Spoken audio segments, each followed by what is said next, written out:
आपल्या लहानपणी शाळेबाहेरच्या दुकानात भेटणारी मिठाई म्हणजे ही फक्त 1 रुपयामध्ये भेटायची आणि खायला खूप गोड लागायची. तीच मिठाईची रेसिपी मी आज तुमच्यासोबत शेअर करणार आहे. नमस्कार, मी संगीता, तुमचं स्वागत आहे माझ्या नवीन व्हिडिओमध्ये. तर ही मिठाई बनवण्यासाठी सर्वात आधी तर मी गॅसवरती कढई ठेवून घेतलेली आहे. कढईमध्ये घातलेलं आहे 1 वाटी तूप. तर इथे मी वाटीचेच प्रमाण तुम्हाला सांगणार आहे. तूप वितळले की त्यामध्ये घालायचं आहे 1 वाटी मैदा. तर ज्या वाटीने मी तूप घेतलेला आहे त्याच वाटीने मी 1 वाटी मैदा घेतलेला आहे.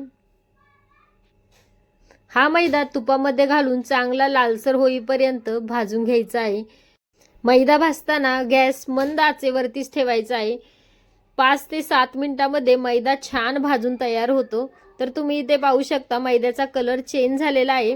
आता हा मैदा एका बाउलमध्ये किंवा एका वाटीमध्ये वेगळा काढून घ्यायचा आहे, जेणेकरून मैदा जर त्याच भांड्यामध्ये ठेवला तर मैद्याचा कलर चेंज होऊ शकतो. तर हे मिश्रण आता आपण थंड करून घेऊया. हे मिश्रण जसं जसं थंड होत जाणार तसं तसं घट्ट होत जाणार. आता ही घट्ट व्हायला लागलेलं आहे, तुम्ही ते पाहू शकता. आता हे मिश्रण आपण बाजूला 5 ते 10 मिनिटं थंड होण्यासाठी ठेवून देऊ. तोपर्यंत आपण आता इथे मिक्सरच्या भांड्यामध्ये घालूया 1.5 वाटी साखर. तर ही साखर मी त्या वाटीने मैदा घेतला व तूप घेतलं त्याच वाटीने मी साखरही घेत आहे.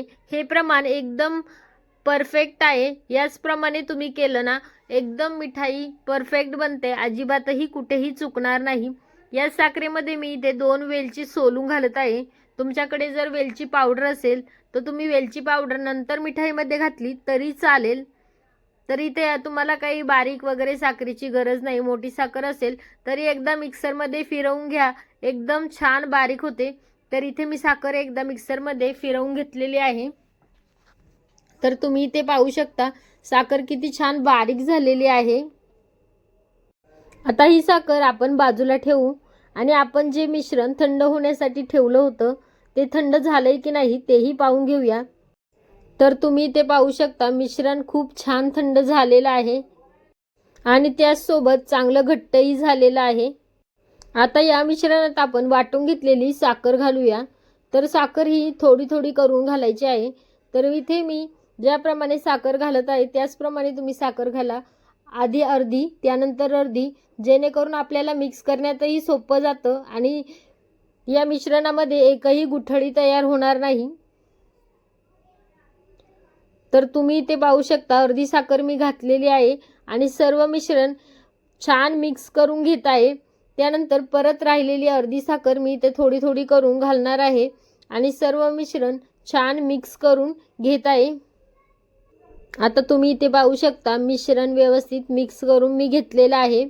आता हे मिश्रण मिक्स झालेलं आहे. आता ते थोडंसं 2 मिनिट बाजूला ठेवून देऊ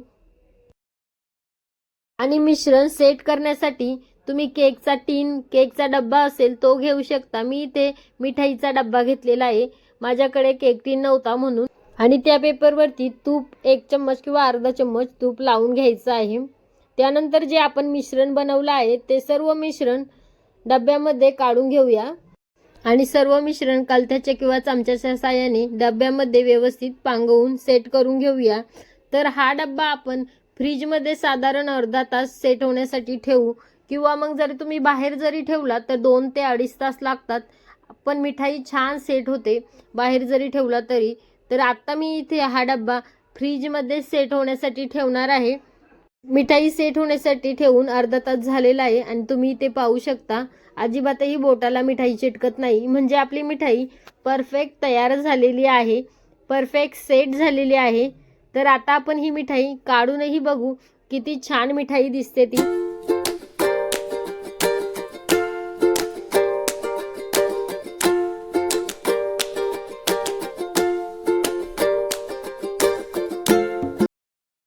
तर तुम्ही इथे पाहू शकता किती छान मिठाई सेट झालेली आहे. तर आता ही मिठाई छान छोट्या छोट्या पीसमध्ये कट करायची आहे. त्यासाठी इथे मी सुरीच्या साहाय्याने सर्वात आधी तर वरतून थोडे थोडे कट मारून घेते, जेणेकरून ज्या ज्या साईजचे आपल्याला पीस पाहिजे त्या साईजमध्येच व्यवस्थित मिठाई कट करता येईल. आणि त्यानंतर मिठाई त्याच कटवरती कट करून घेते आहे.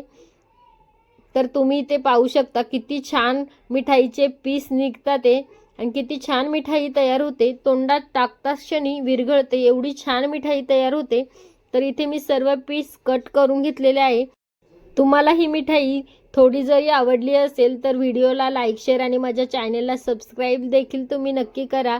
आणि तुमच्याही शाळेत तुम्ही ही मिठाई खाल्ली आहे का तेही मला कमेंटमध्ये सांगा. तुम्हाला ही एक मिठाई मी तोडून सुद्धा दाखवते, किती मऊ आणि खुसखुशीत झाली आहे ती.